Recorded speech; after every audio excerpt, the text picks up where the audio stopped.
Hello everyone, Mr. Magix here, and today I am going to show you guys a very cool trick. This trick is almost completely self-working, and you don't need to set anything up for it. This trick, you hardly need to do anything, and this trick will still work. And your spectators give you a great reaction. It is very cool what happens during this trick. And so yeah, let's get into it. So what you need to do to start is you're just gonna make a couple piles of cards. Let's go with, I don't know, let's say 3 piles. And so what you're gonna do is you're gonna ask your spectator to pick one of these 3 piles, either pile 1, pile 2, or pile 3. Tell them to pick one of these. Let's say they pick pile 3, and now you're going to pick up pile 3 and you're going to ask them to say a number 1 through 5. Let's just say they say 4. So you're going to take 1, 2, 3, 4, and you're going to show them that card. You are not going to look, but they now know that card. And so what you're going to ask them now is to pick 1 or 2. It is important that you do not say 3, just 1 or 2. Let's just say they say 1. I'm just going to place their cards on the pile number 1, and we're going to place the rest of the cards there. So now I'm just going to divide these cards into 2 piles, and I'm going to give you a choice. And you get to pick either this pile or this pile. Let's say the spectator takes this pile. So I am going to get rid of this pile, and we're going to use this pile, the pile you chose. And what I want you to do is I'm going to take off the top card, and I'm going to read this card. I don't think it's your card. So I'm going to get rid of it. And now, I'm going to take off the bottom card as well. I'm going to read that. I don't think that's your card. I'm just going to make guesses, and I don't think either of those are your card. I'm going to actually take a look at the top card, and I'm going to see if I think that's your card. So here we go. The Queen of Diamonds. Nah, you know what? I don't think that's your card either. So now we're only going to have 4 cards. And I'm going to give the spectator the choice to pick between pile A and pile B, or 1 and 2, depending on their choice.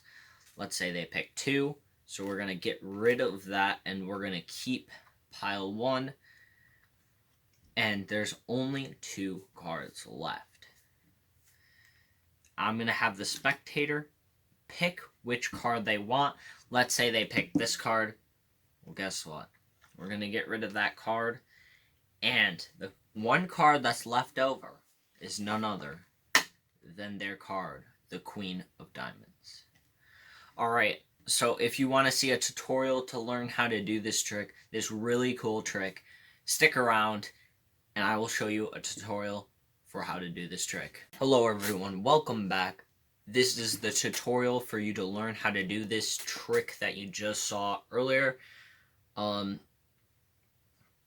So yeah, to start off, all you have to do is you're going to talk to your spectator a little bit, tell them you're going to make a few piles, but while you're doing that, you're going to count 1, 2, 3, 4, 5 in your head. And you're going to do 1, 2, 3, 4, 5 again, and 1, 2, 3, 4, 5. It is very important that you have 5 in every single pile.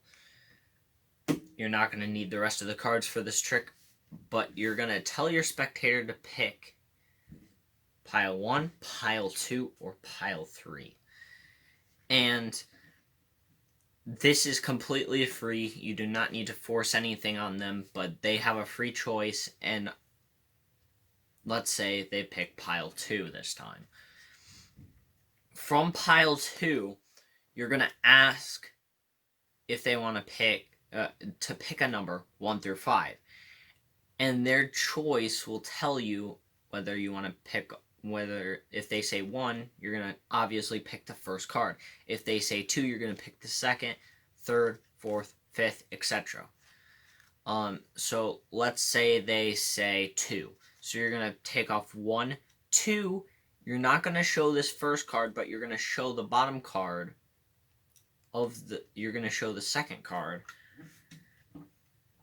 while having this first card behind it so that they can see this card, the Jack of Spades, but they cannot see the card below it. And that doesn't really matter. If they see it, it's not that big of a deal, but their card is the Jack of Spades. But you're not going to be looking at this. Next, you're going to ask your spectator to say either pile 1 or pile 3, skipping over the pile that they first chose. This is very important for the trick to work. You need them to pick a different pile other than their pile that they chose in the first place. Let's say they go with pile 1. So you're going to take their card and the second card that was on top, and you're just going to place it on top of here. Then you're going to take the piles, it doesn't matter which way, and you're just going to place them on top of there. Now from here, when you split off into 2 piles, it is very important. You have to take the first card and put it on the left. You have to put it on the left, otherwise this trick will not work. And you're just going to keep dealing. And because this is an odd number of cards, there's 15 cards here, you're going to end out with 1 extra card in here. And what you're going to do from here is when your spectator picks which deck they want, you're going to pick, they're going to say, let's say they say this one, which is the one with their card in it, the Jack of Spades, right there. You're going to keep this deck and get rid of this one because they picked this one. If they pick this one, you're going to say, okay, we're going to get rid of this one and go with this one. This is called a Magician's Force. So basically, whichever one they pick, they're going to get this one. So if they pick this one, you're going to get rid of this. And if they pick this one, you're going to keep this one. So you get rid of that, and you want this one. When you got this, you're going to take off the top card, and you're going to read it, or pretend to read it, or give it to your spectator, or there's a bunch of different ways to do this, but the point is you want the top card and the bottom card out of the deck. And I personally either pretend to read these cards or give it to the spectator and allow them to place those cards anywhere they want in the deck. The cool thing about when they place it in the deck is you're getting them more involved, and it can be used as misdirection. While they're doing that, you can pull off 2 cards and get a pinky break, getting ready for a double lift. If you don't know how to do a double lift, I have a tutorial. Go watch that, and it will tell you how to do a great double lift. But yeah, you're getting prepared to do a double lift. If they do that, if they don't do that, you can also do another sneaky way to do a double lift. Just figure out your way that you want to do a double lift or cause misdirection or something, so you can get a pinky break right here for a double lift. Once you do that, you're going to flip over the 2 cards, and it will be their selection that they picked. The Jack of Spades in this case. And you're going to be like, okay, I don't think that's your card, so you're going to flip it back over and you're going to get rid of the top card, which actually isn't their card, but they are going to think it is, and you're going to put it away in the deck. Now from here, your spectator is going to think you messed up or whatever, but you're just going to continue with the trick. Now, from here on out, you want to follow this card. You're going to follow this card, and you're going to separate this into 2 packets. And again, you're going to do another Magician's Force, which basically, if they pick this one, you're going to get rid of it, and if they pick this one, you're going to keep it. It doesn't matter which one they pick, you're going to keep this one. So, from here, this can end in 2 ways. If they pick this one, you just flip it over and say, boom, there's your card. If they don't, if they pick this card, you're going to get rid of it. And right here, you're going to say, there's 1 card left, and this card is your card. And they're going to be amazed because somehow you brought their card back out of the deck.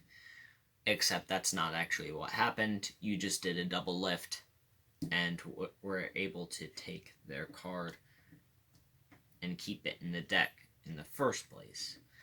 But that's how you do a tutorial. Now go out, perform it in front of your friends and family, and they'll be amazed by this. And I hope you guys have fun performing this trick. Hello everyone, welcome back. Just a reminder to go back and watch the double lift tutorial that I previously made in another video. That will help you with the double lift that you just saw in this video if you don't know how to already do it. If you could like and subscribe the video, that would be greatly appreciated, and I hope to see you all in the next video.